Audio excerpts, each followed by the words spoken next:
Bilisan na natin, baka malit tayo sa pagpasok. Wait lang, baka hindi pa nakagat si Audrey. Oo nga, bilisan na natin.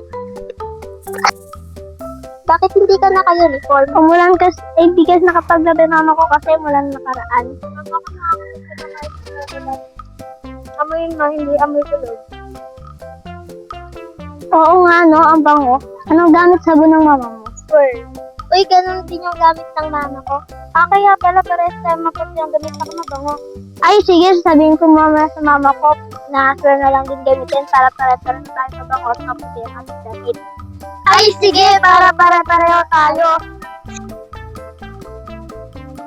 Mare, ano ba gamit mo sa bang? Bakit di bumubula? Brand X kasi gamit ko. Nahihirapan na nga ako maglaba. Sugatan na yung kamay ko.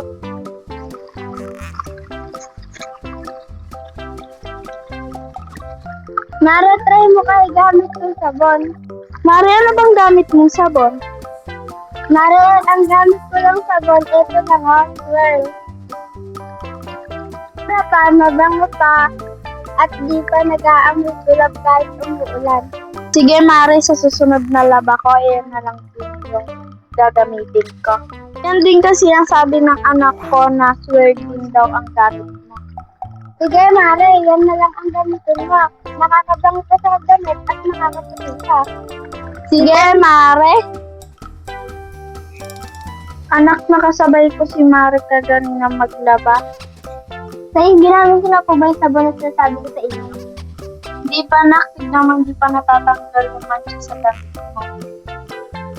Sabi nga ni Mare, swear na lang yung gamitin ko kasi nakakapaputi pa ng damit at hindi mag-aamoy kulog.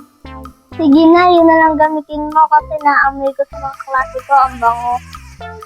Sige na, para pare-pareho kayo ng anak ni Mare. Salamat, Nay. Tama nga sinabi ni Mare na maganda ang shirt. Hindi na ako nahihirapan maglaba. Mare, andito ka na pala. Oo nga, Mare. Sobrang pasalamat ko sa'yo na sinabi mo na sure ang gamitin ko. Hindi na ako nahihirapan maglaba. Kung gusto ninyong mabango at maputing damit, lipat na sa Sure Detergent Bar.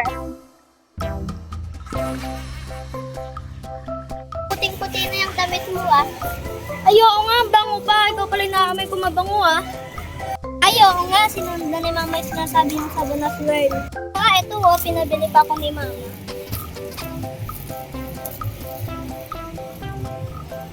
Ay di na mahirapan ang mga nanay natin sa paglalaba.